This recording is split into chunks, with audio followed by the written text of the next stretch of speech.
Questions for Coach, starting with Jameson, left side. Morning, Paul. Two for you. First, on the bench, your view, Nikolay Mikhailenko's goal, obviously kind of a roller coaster there. First, the puck going to Bob, and then he scores 10 seconds later. And the arena, of course, and then the cheer. Just what was it like from your perspective, kind of watching that unfold? And did you kind of have some fun with that in the film room today?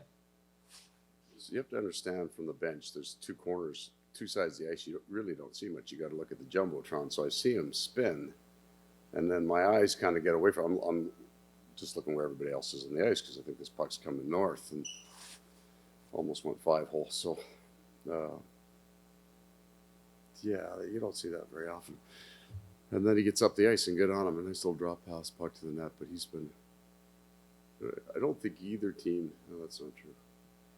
I don't think RD have been up the ice quite as much as they were in the last series, and that is probably a function of respect of their transition game on something that gets knocked down. They, like, not even a turnover, just a broken play, and you're up the middle of the ice, so you got a problem. So, but he picked the right time to get up. We had good control, real nice inside pass to Lundell, and then he picked the right hole to get into.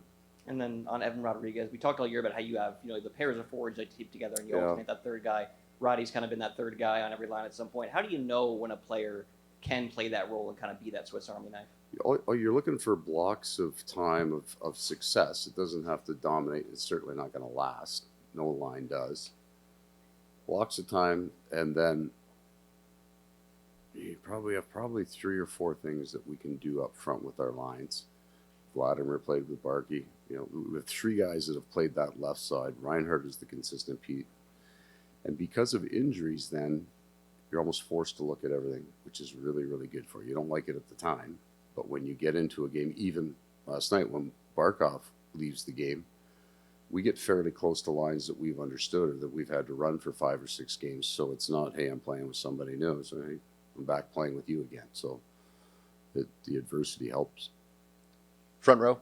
Coach, on Barkov, any update? Have you been able to talk with him since last night? He came in today. He wasn't worse, so that's a really good thing. And the real assessment will be tomorrow. But if he continues to progress, we should be in good shape. And then just secondly, real quick, if he wasn't able to, you've used Anton to be able to fill spots whenever you have top 6 guys. Yeah. Just knowing that, obviously, if it gets that scenario, just knowing that you've used him before and with how well he's been playing in the playoffs, just having the luxury of a guy like Lundell to be able to fill roles that need to be filled. Yeah, so we have experience with Barkov out, and when you, even in this run, while he didn't miss a game, we played 5 games with Sam Bennett. So we've done it enough that everybody, if you walked in there and say, if Barkey doesn't play, what are the lines? The guys would all know probably what the lines are.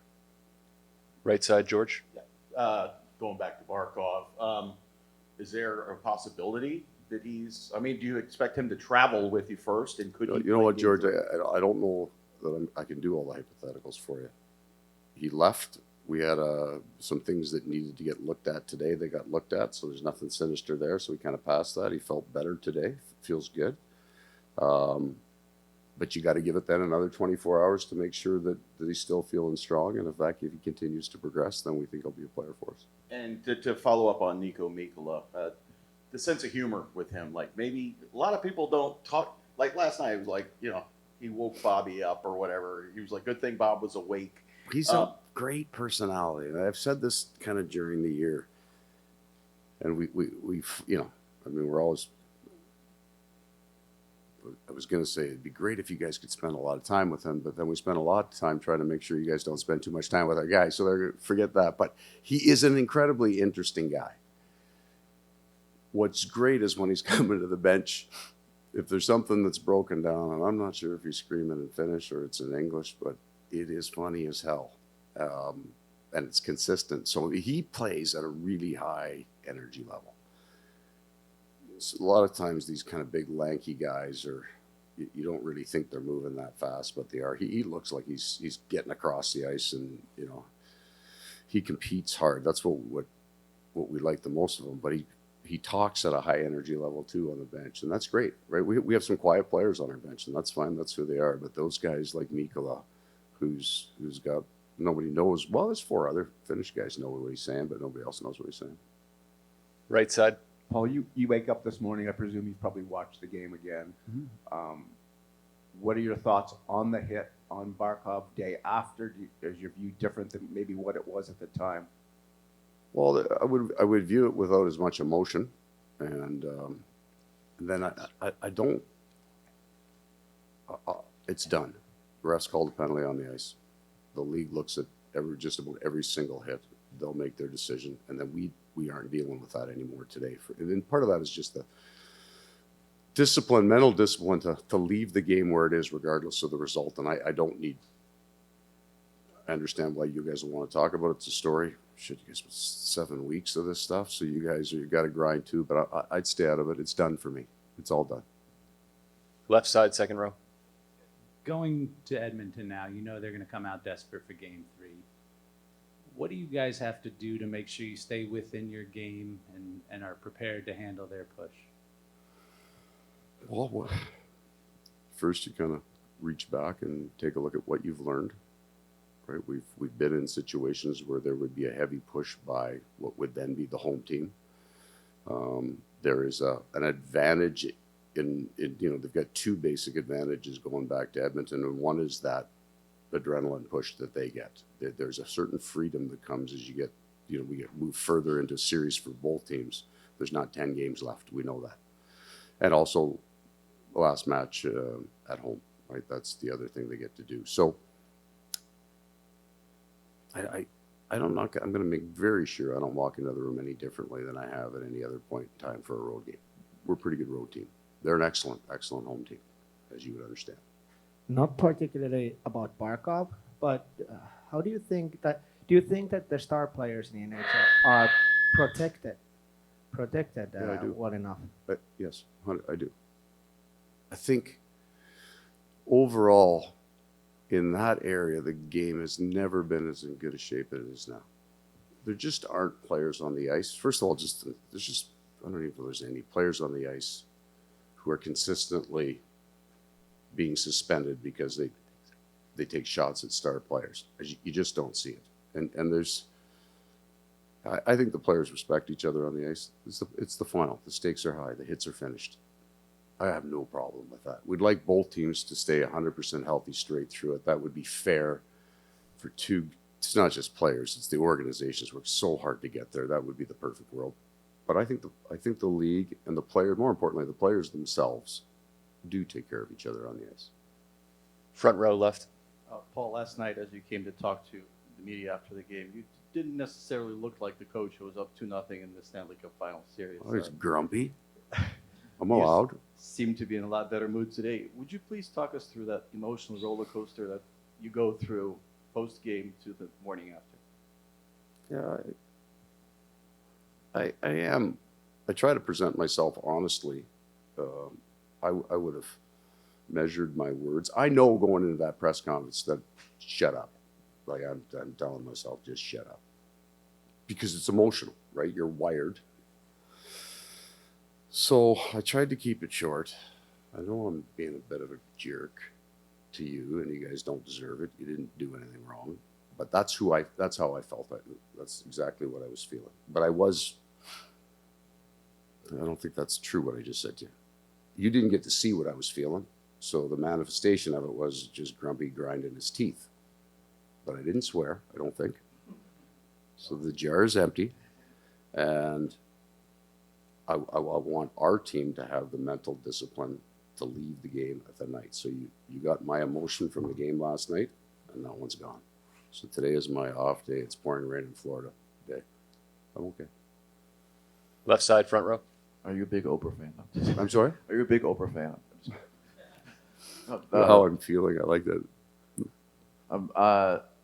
They came back and played, but it looked a little scary. It was Durainen and Ekblad. How did they come Yeah. to that okay? Yeah, we're good.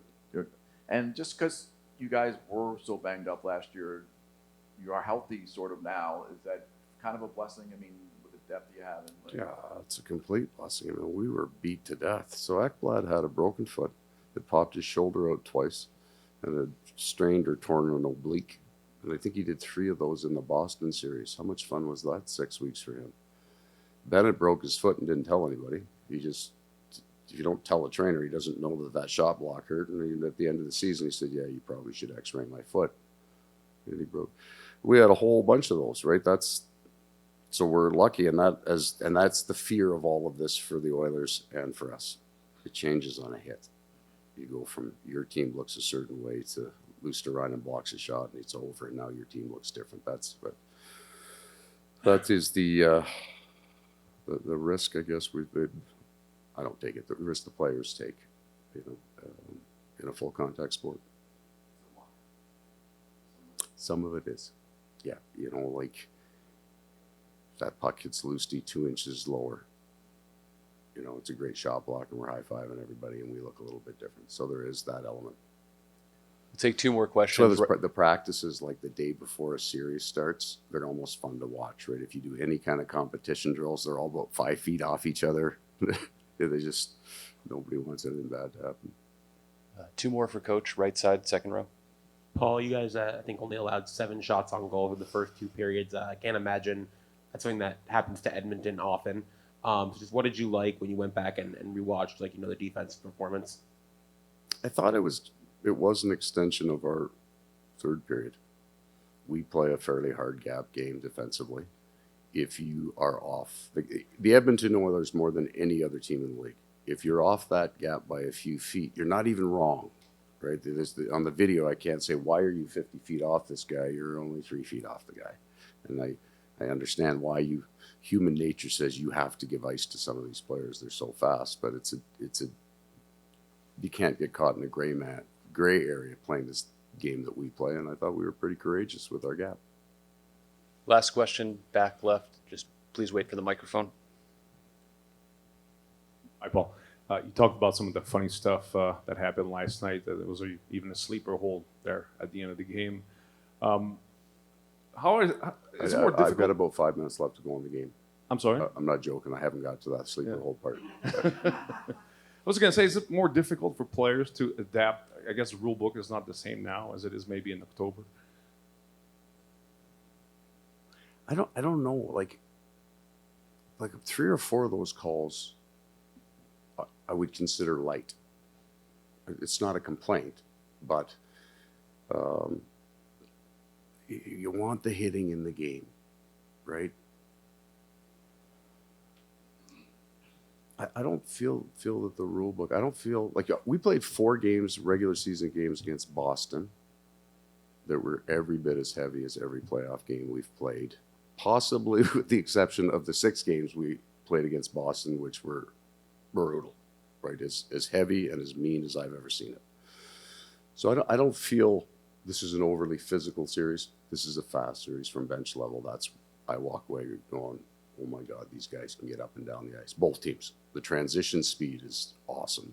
So that's the way I view the series. I don't find it that there's a little blow up, and that's going to happen with the intensity, but there's not continuous scrums, kind of like our entire Boston series from last year. And they dropped the puck just to end the scrums.